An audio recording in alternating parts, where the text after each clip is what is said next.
Assalamualaikum warahmatullahi wabarakatuh. Perkenalkan, nama saya Nadia Nur Fariza dari kelas 1 PGD 1. Saya akan mempresentasikan modul 4 kegiatan belajar 10, yaitu mengenai penyusunan personalia. Penyusunan personalia, apa sih penyusunan personalia itu? Penyusunan personalia adalah fungsi manajemen yang berhubungan dengan perekrutan, penempatan, lahan, dan pengembangan anggota organisasi. Proses penyusunan personalia ini dilaksanakan dalam dua lingkungan berbeda, yaitu lingkungan internal dan juga eksternal. Langkah-langkah proses penyusunan personalia yaitu sebagai berikut: ada perencanaan, penarikan, seleksi, pengenalan dan orientasi, latihan dan pengembangan, penilaian pelaksanaan kerja, pemberian balas jasa dan penghargaan, perencanaan dan pengembangan karir. Selanjutnya itu tingkat hubungan antara perencanaan strategik dengan manajemen SDM. Yang pertama itu ada administrasi linkage. Administrasi linkage itu hubungan yang hanya sebatas pada kegiatan rutin harian. Yang kedua itu ada one way linkage, yaitu hubungan yang terjadi masih searah dan umumnya manajemen SDM tidak pernah dilibatkan dalam pengambilan keputusan. Yang ketiga itu ada two-way linkage. Two-way linkage itu yaitu hubungan saling ketergantungan dan saling mempengaruhi. Yang keempat itu ada integrative linkage, yaitu hubungan yang dinamis dan interaktif, yaitu bersifat formal maupun non-formal. Berikut ini adalah langkah-langkah proses penyusunan personalia, yaitu ada penarikan kerja. Penarikan kerja ini berkaitan dengan pencarian dan penarikan sejumlah karyawan berpotensial yang akan diseleksi lagi untuk memenuhi kebutuhan organisasi. Selanjutnya itu ada seleksi. Seleksi ini kegiatan dalam manajemen SDM yang dilakukan setelah proses rekrutmen selesai dilaksanakan.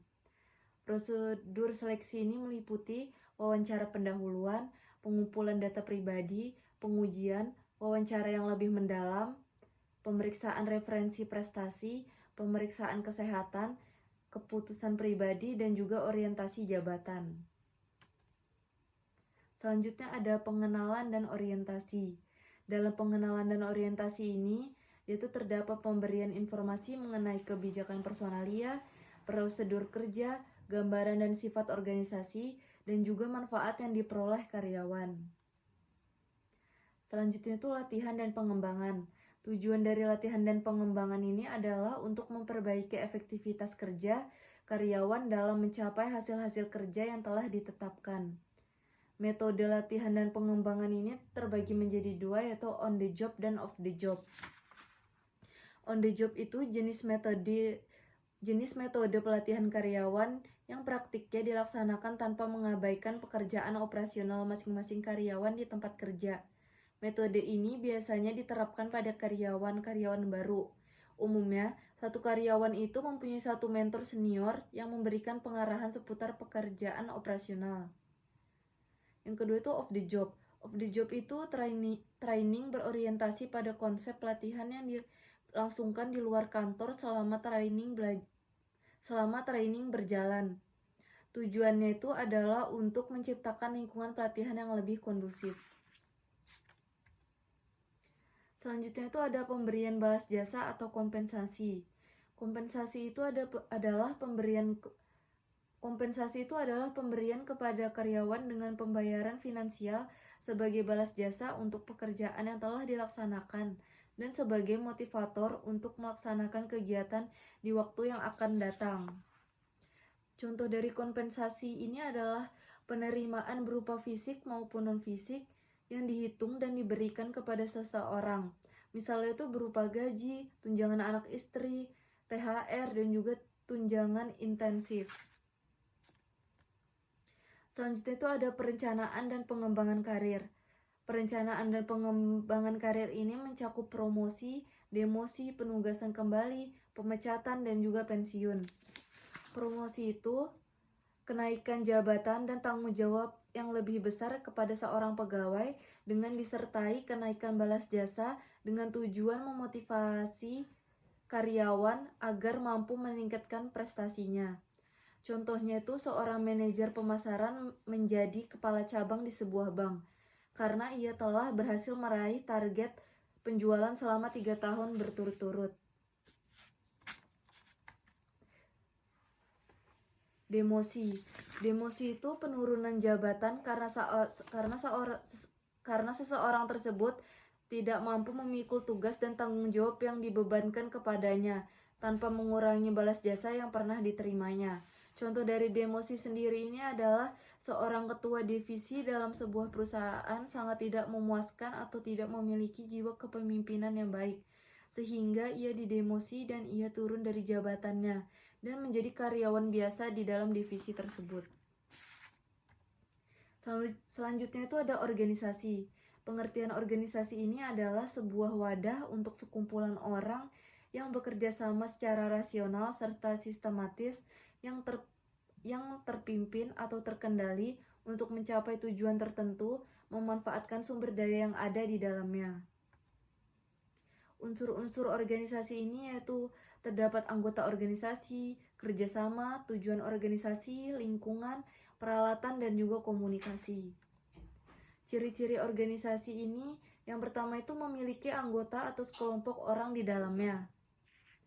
Maksudnya itu di dalam organisasi ini harus memiliki anggota berjumlah 2 orang atau lebih, yaitu gunanya untuk mencapai tujuan. Yang kedua itu memiliki tujuan organisasi yang akan dicapai bersama. Maksudnya itu memiliki tujuan sehingga kegiatan yang dilakukan itu lebih jelas. Yang ketiga itu ciri-cirinya itu yaitu saling bekerja sama. Kerjasama di sini itu menjadi bagian penting dalam suatu organisasi. Karena dengan adanya kerjasama yang baik, maka tujuan organisasi dapat dicapai bersama-sama dan akan membantu memudahkan dalam mengatur bagian kerja. Ciri-ciri yang keempat itu yaitu peraturan yang dibuat untuk setiap anggota dalam organisasi. Peraturan yang dibuat untuk membatasi sumber dayanya agar bisa tetap bekerja sama dengan baik dalam menjalankan pekerjaannya. Ciri-ciri yang kelima yaitu pembagian tugas yang sinergis. Maksudnya itu pembagian tugas itu sesuai dengan kebutuhan pekerjaan dalam organisasi tersebut. Bentuk-bentuk organisasi yaitu terbagi menjadi 4. Yang pertama itu organisasi garis dan staf. Organisasi garis dan staf itu terdapat 2 kelompok orang, yaitu yang melaksanakan tugas pokok organisasi untuk mencapai tujuan dan orang yang menjalankan pekerjaan sesuai dengan keahliannya. Yang kedua itu organisasi garis. Organisasi garis itu organisasi yang paling sederhana, dengan adanya jumlah anggota yang sedikit dan pemimpin yang paling tinggi. Yang ketiga itu organisasi fungsional.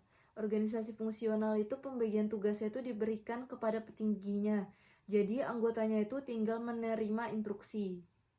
Yang keempat itu organisasi komite. Biasanya disebut dengan panitia. Panitia itu diberikan kekuasaan tertentu serta melakukan rundingan untuk memutuskan berbagai hal yang berkaitan dengan kegiatan organisasi untuk mencapai tujuan. Selanjutnya itu ada jenis-jenis organisasi. Jenis-jenis organisasi ini terdapat berdasarkan hubungan personal, dari jumlah orang, menurut tujuannya, berdasarkan kehidupan di masyarakat, berdasarkan fungsi dan serta tujuan, berdasarkan pihak yang menggunakan manfaat organisasi, dan juga dalam lalu lintas kekuasaan. Sekian presentasi dari saya, kurang lebihnya mohon dimaafkan. Wassalamualaikum warahmatullahi wabarakatuh.